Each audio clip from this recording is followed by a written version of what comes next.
더마카와 함께 시선 집중의 문을 열겠습니다. 어서 오세요. 네, 안녕하세요. 더마카입니다. 저희 단골 촌철님이신데요. 토토로님이 어제 스승의 날을 맞이해서 초등학교 1일 교사를 하고 왔다고 합니다. 오호. 아이들에게 제가 하고 있는 일에 대해 알려주고 아이들 질문도 받고 기억에 오래 남을 스승의 날이었습니다. 라고 해주셨는데 무슨 일을 하실까요?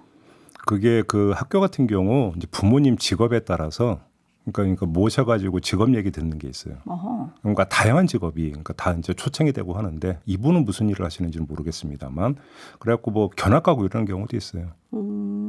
그러니까 이제 직접 일하는 곳으로 이건 초등학교가 아니라 중고등학교 때도 이제 그런 경우가 종종 있더라고요. 근데 초등학교에서 일일 교사를 하셨다고 하니 어떤 일을 하시는지 좀 궁금하긴 한데 어쨌든 기억에 남을 하루가 되셨을 것 같아요. 네, 이제 학년이 몇 학년이냐에 따라서 얘기가 달라지겠죠. 네. 그러게 어떤 질문이 나왔을지 1학년을 대상으로는 안 하셨겠죠. 네. 에라이님은 전기세는 오른다고 하고 날씨는 덥다고 하고 에어컨은 장식품이고 어쩌냐라고 올려주셨네요. 어제 전기료 우리 이제 전기세라고 부르잖아요. 보통 네. 세금은 아닌데 그죠? 전기료. 세금 같아요. 그러니까 전기세, 수도세 이렇게 부르잖아요. 맞아요. 전기료입니다. 네. 전기료도 가스요금도 5.3%인가 인상이 됐죠. 네, 이제 벌써 오늘이 30도라고 하는데 여름이 성큼 다가왔는데 자 이제 냉방비 걱정이 시작이 되고 있습니다. 그런데 냉방비 걱정을 안 할 수 있는 방법을 박정아님이 알려주셨어요. 오, 뭔데요? 여름에는 시원한 시사방송 시선집중 김종배님의 차가운 말씀 오늘도 잘 듣겠습니다. 제 말이 차갑나요? 네, 촌철님이십니다. 그리고 오윤미님은 안면 마비 치료 중입니다. 오유. 덕분에 규칙적인 생활 중입니다. 너무 앞만 보며 달린 저에게 주는 신호 같아요. 오늘도 제 자신을 사랑하겠습니다. 스트레스 많이 받으셨나 보다. 빨리 쾌차하시기 바랍니다. 근데 이런 긍정적인 생각이 굉장히 좋으신 것 같아요. 그러니까요. 네, 네. 파이팅 하시고요. 이선영 님이 매일 아침 시선집중과 함께합니다. 좋아요 꾹 눌러주세요라고 해주셨는데요. 좋아요와 구독 꾹꾹 눌러주시고 저희가 늘 얘기하는 거 있죠. 5명에게 전도 10명 맞다. 10명을 10명에게. 늘렸는데 지금 언제쯤 얘기하고 있어요? 아, 좀 깎아드릴까 했어요. 날도 덥다니까. 네. 그러니까 댓글 보고 네. 네, 전파 잊지 마시고요. 뉴스와 분석이 함께하는 세이비타임즈 오늘 주목할 뉴스들 본격적으로 챙겨드리겠습니다. 첫 번째 뉴스 어떤 건가요? 국민의힘이 태영호 의원 사태로 공석이 된 최고위원직 보궐선거를 다음 달 9일 치르기로 결정을 하면서 후보 자격 심사 항목에 가상자산 보유 여부를 묻는 문항을 포함시키기로 했다고 합니다. 재산 형성 과정을 묻는 문항에 현재 가상자산을 보유하고 있는가, 가상자산 보유 경험이 있는가라는 질문을 포함시키기로 했다라는 건데요. 배현진 조직부총장은 양당에서 처음으로 지도부를 뽑는데 가상자산 보유를 수면 위로 올려서 기재한 것이라서 상당히 의미가 있을 것이라고 본다. 이렇게 자평을 했다고 합니다. 전 이 뉴스 보면서 약간 삐딱하게 이런 생각이 들던데 그럼 만약에 가상자산이 있어요. 있습니다. 라고 썼으면 탈락이에요? 그게 최고위원을 선출하는 과정에서 평가 항목이 된다. 이렇게 뭐 연결이 되겠죠. 논리상으로는. 네, 아무튼 그게 저는 궁금했다. 어떻게 평가해야 될까요? 뭐 배현진 부총장의 말대로 최초의 도비니까 나름 의미가 있다고 평가를 해야 되겠죠. 근데 덧붙이자면 이 첫 시도가 두 번째, 세 번째 시도로 이어지는데 그리 오랜 시간이 필요하지 않다라는 점입니다. 왜냐? 어차피 조사 방식은 본인의 진술이라는 거 아닙니까? 검증이 아니라. 본인의 진술이고 이런 식이라면 굳이 최고위원 후보자의 한정할 이유가 뭐가 있겠습니까? 그러면 기존 최고위원 나아가 소속 의원 전체에게 적용하는데 그 어떤 장애 요인도 없는 거잖아요. 시간이 걸릴 이유도 없는 거 아니겠습니까? 그래서 곧바로 확대 실시하는 게 어떻겠느냐 이런 조언을 드리고 싶은데 가만히 생각해 보니까 굳이 이런 조언도 드릴 필요가 없을 것 같다. 왜요? 라는 말씀을 드려야 될 것 같은데요. 어제 오후에 뉴스타파가 보도한 내용이 하나가 있는데 그걸 좀 전해드리겠습니다. 국회 사무처 감사관실이 밝힌 내용인데요.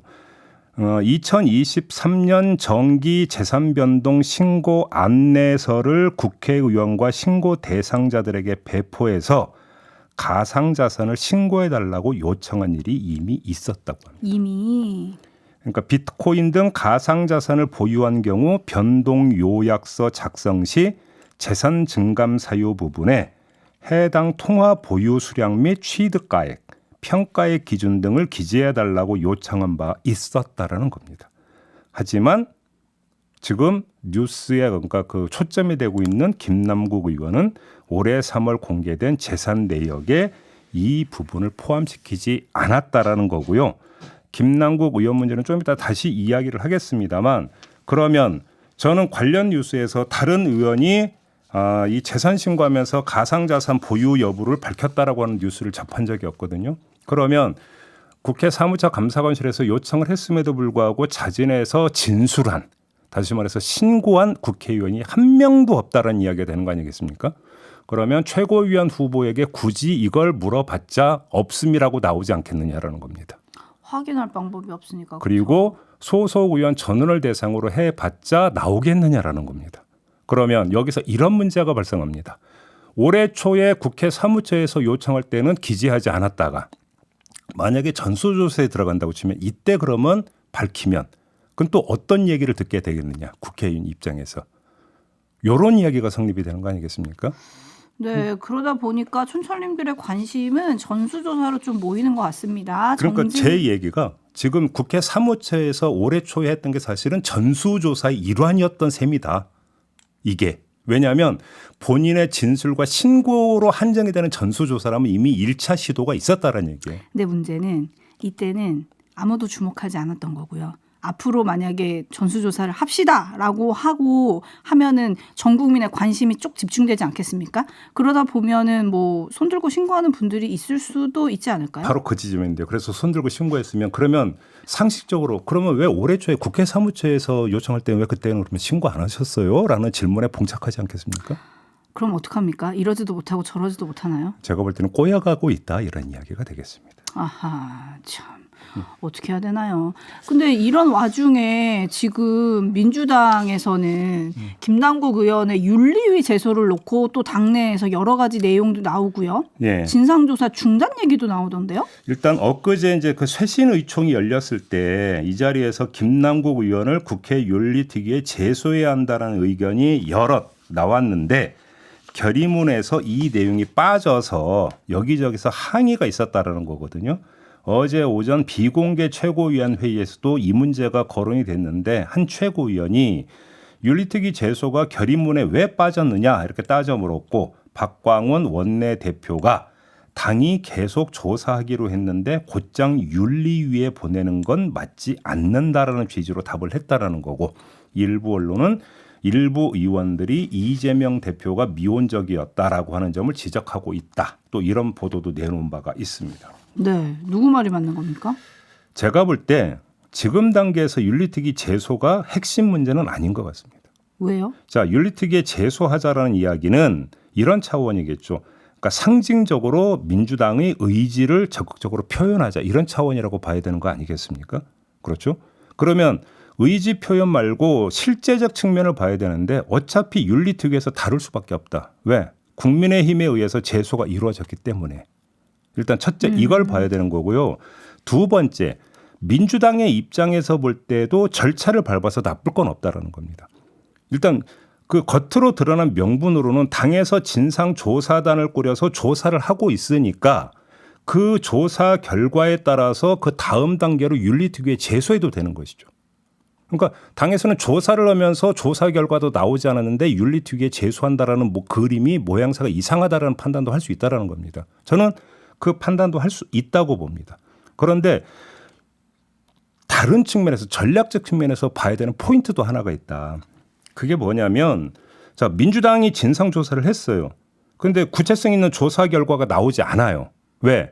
지금 어제 보도에 따르면 김남국 의원이 모든 자료를 제출한 게 아니라는 거잖아요. 상당수 자료는 제출하지 않았다라는 거 아닙니까? 그러면 조사 결과는 반쪽짜리 내지 4분의 1 조각이 될 가능성도 있다라는 겁니다. 이게 첫 번째 문제예요. 그러면 민주당 진상조사단도 인정을 해야죠. 우리 조사에 한계가 있었다는 걸 인정을 해야 돼요. 그러면 한계가 있었다라고 하는 인정 이후에 어떤 선택을 할 것인가의 문제에 있어서 선택지 중에 하나가 윤리특위 제소일 수가 있다.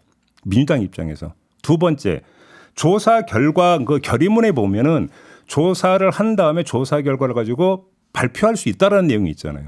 발표만 할 수 있는 것이지 김남국 의원에게 제재를 가할 수가 없어요. 민주당은. 왜? 탈당을 해버렸기 때문에. 다시 말해서 조치를 취할 수가 없다는 겁니다. 조사해 봤더니 이렇더라 해서 끝날 수밖에 없다는 겁니다. 그러면 그 조사 결과에 기초해서 김남국 의원에게 어떤 제재를 가하기 위해서는 우리 당 소속이 아니기 때문에 국회 윤리특위로 넘길 수밖에 없다라는 논리가 성립이 된다는 겁니다. 그렇기 때문에 그 단계에서 윤리특위에 넘겨도 큰 문제는 없다. 저 개인적으로 그렇게 생각합니다. 근데 지금 조사 중단한다는 얘기가 지금 나오고 있고 또 어제 검찰이 압수수색도 또 했잖아요. 그렇습니다. 이렇게 되면은 또 수사 쪽으로 얘기가 쏠리는 거 아닙니까? 뭐 당연히 그쪽으로 쏠리게 되겠죠. 그러면서 그 검찰이 압수수색에 나서면서 조사팀 차원의 자료 확보가 사실상 어려워져 조사를 중단할 가능성이 있다. 이런 이야기가 나오고 있는데 근데 사실은 이거는 검찰 수사와는 상관없이 어차피 진상조사단이 압수수색권은 없어요. 그렇기 때문에 김남국 의원이 자발적으로 그러니까 자료 협조를 하지 않는 이상은 검찰 수사와는 별개로 그러니까 자료 확보에도 한계가 있는 거거든요. 그렇게 놓고 본다면 검찰 수사 자체가 제가 볼 때는 진상 조사의 변수는 아니다. 어차피 그 길이다. 그거는 가는 길은 이렇게 말씀을 드릴 것 같습니다. 알겠습니다. 하여튼 이 사안은 좀 더 지켜보겠습니다. 그리고 어제 김남국 의원이 적극적으로 좀 해명을 했잖아요. 예. 그건 어떻게 보셨어요? 일단 그 국회 상임위 활동 과정에서 했던 부분에 대해서 이제 그 사과를 하지 않았습니까? 했죠. 그다음에 무상으로 받았다라고 하는 부분에서 억울하다라고 지금 이야기를 했는데 했죠. 그거는 검증이 돼야 되는 이야기가 되겠죠. 그게 진상 조사가 되든 검찰 수사가 되든 그 결과를 보고 판단할 성질의 문제다라는 건데 그 회의 과정에서 한 게 몇천 원밖에 안 된다. 이 이야기는 좀 그러니까 사과한 거는 사과한 것으로 치고 몇천 원밖에 안 된다라고 하는 주장도 검증 대상이다. 라는 말씀만 드리겠습니다. 네, JB타임즈 다음 주목할 뉴스는 어떤 겁니까? 강제징용 피해자 법률 대리인인 임재성 변호사가 SNS를 통해서 밝힌 내용이 있는데요. 외교부가 지난 12일에 정부의 대리 변제를 거부한 이춘식 할아버지 대리인단에게 연락을 해서 이춘식 할아버지를 14일 만나고 싶다고 했다고 합니다. 하지만 가족이 거부를 했다고 하는데요. 이때 외교부는 잘 알겠다 이렇게 했는데 서민정 아시아태평양 국장이 바로 이 14일에 할아버지의 자택을 찾아간 것 같다고 합니다. 서 국장이 쪽지를 남겼다고 하는데 이런 내용이었다고 합니다. 이춘식 할아버님께 최근에 병원에 입원하셨다는 소식을 듣고 걱정되는 마음에 자택을 찾아오게 되었습니다. 조속히 쾌차하시기를 진심으로 기원드리며 허락해 주시면 조만간 다시 찾아뵙도록 하겠습니다. 이런 내용이었다고 합니다. 허락하지 않았는데 왔잖아요. 그렇습니다. 왜 찾아온 건가요? 그게 문제인데요. 임재성 변호사는 이렇게 찾아가는 것 자체가 피해자에 대한 압박일 수밖에 없다. 이렇게 지적을 했더라고요. 자, 그런데 그러면 중요한 건 뭘 위한 압박이냐. 그렇죠. 이거 아니겠습니까? 관련해서 피해자 쪽에선 채권을 소멸시키는 절차인 공탁을 하려고 외교부가 사전 작업을 하는 게 아닌지 의심하고 있다고 합니다. 또 다른 피해자이자 정부 대리 변제를 거부하고 있는 양금덕 할머니한테도 외교부가 만나고 싶다고 했다가 거절당한 일이 있었다고 하니까 결국은 공탁을 걸기 위한 사전 작업으로서 지금 찾아가려고 하는 게 아니냐. 이런 지금 해석을 피해자 쪽에서 하고 있다라는 겁니다. 이게 정부의 피해자 설득 방식일까요? 저는 이 뉴스 보면서 그런 생각이 들던데 그러면 안을 내기 전에 이렇게 적극적인 대화 시도는 몇 번이나 하셨을까? 이게 좀 궁금하더라고요. 뭐 대화 시도가 아예 없었다고는 볼 수가 없겠죠. 근데 문제는 대화라고 하는 것들은 양해를 구하거나 설득을 하기 위한 것이고 따라서 거기서 마침표가 찍어져야 되는데 마침표를 찍지도 않고 그냥 밀어붙였다. 이게 문제인 거겠죠. 그러니까요. 네. 뉴스와 분석이 함께하는 JB타임즈 다음 주목할 뉴스는 오디오로 먼저 만나보시죠. 수백억 원대 횡령과 뇌물수수 혐의 등으로 징역형을 선고받았다가 지난해 사면 복권된 이명박 전 대통령이 오늘 측근들과 함께 청계천을 찾았습니다. 청계천은 이 전 대통령이 서울시장으로 재임할 당시 대표적인 성과로 꼽히는 곳인데 내년 총선을 의식한 행보라는 분석이 나오고 있습니다. 이 전 대통령은 윤석열 대통령에 대해서 한일 과거사 문제 등을 용기 있게 잘하고 있다고 말했습니다. 구승훈 기자가 취재했습니다. 가벼운 옷차림의 이명박 전 대통령이 청계천을 찾아 일행과 반갑게 인사를 나눕니다. 지난해 말 특별 사면 이후 세 번째 공개 행보면서 대중과 자유롭게 만나는 첫 일정으로 자신의 서울시장 시절 최대 치적으로 꼽는 청계천을 택했습니다. 정해철 복원하는데 참여했던 공무원들이 매년 모인다고 하고 국내에도 모인다고 해서 초청해왔기에 내가 그때 그 시절 생각하면서 내가 여기 왔죠. 정운천, 박정아, 조혜진, 윤한홍 의원 등 이명박 정부 시절 측근과 지지자 100여 명도 함께했습니다. 나는 총선에도 나는 관심이 없고 나는 나라가 잘 됐으면 좋겠다. 하지만 다음 행보 역시 자신의 치적으로 꼽는 4대강 사업 현장 방문이 예고된 상황. 이 전 대통령은 특히 문재인 정부가 추진했던 보해체와 관련해선 정치적이란 말로 에둘러 비판했습니다. 해체다 뭐다는 다 약간 정치적이잖아요. 그러니까 국민들은 시민들이 다 지켜주신 거죠. 이 전 대통령은 지난 3월 현충원 방문에서도 윤석열 대통령이 한일 외교 정상화를 위해 과감한 제안을 잘 하고 있다고 말했는데 네, 어제 MBC 뉴스데스크 뉴스 리포트인데요. 뭐 한일 외교 정상화를 위해 과감한 제안을 잘하고 있다 했고 한미 정상회담에 대해서 호평을 했다고 하는 거 아니겠습니까? 네. 저는 이 장면을 보면서 하나 궁금했던 게 있어요. 뭐요? 그게 뭐냐면 너무 비교된다. 누구랑? 박근혜 전 대통령이랑. 어허. 박근혜 전 대통령은 집에서 칩거하고 있지 않습니까? 찾아오는 사람도 안 만나고 있잖아요.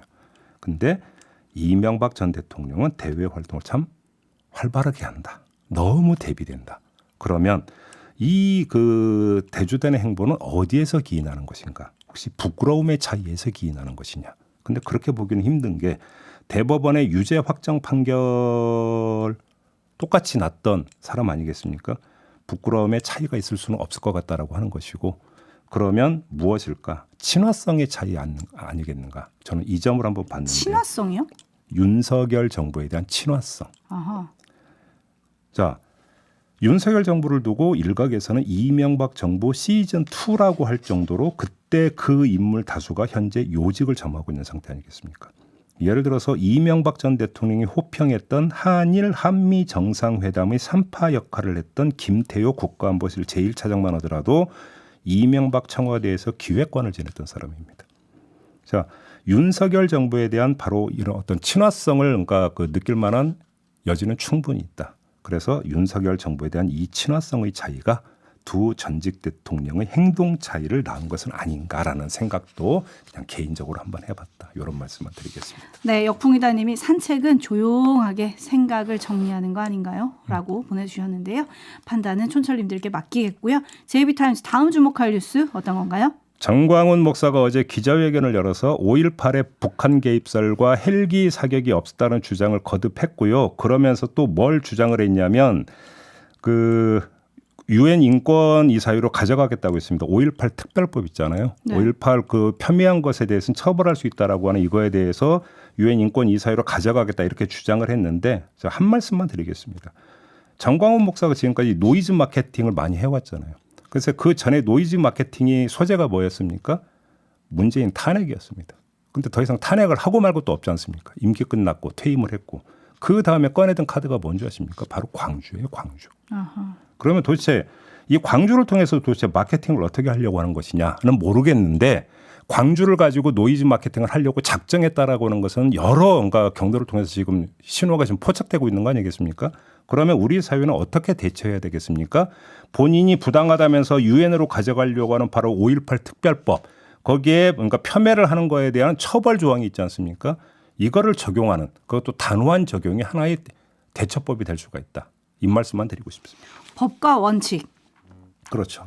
네. 자, 이렇게 마무리하죠. 더마카 수고하셨습니다. 고맙습니다.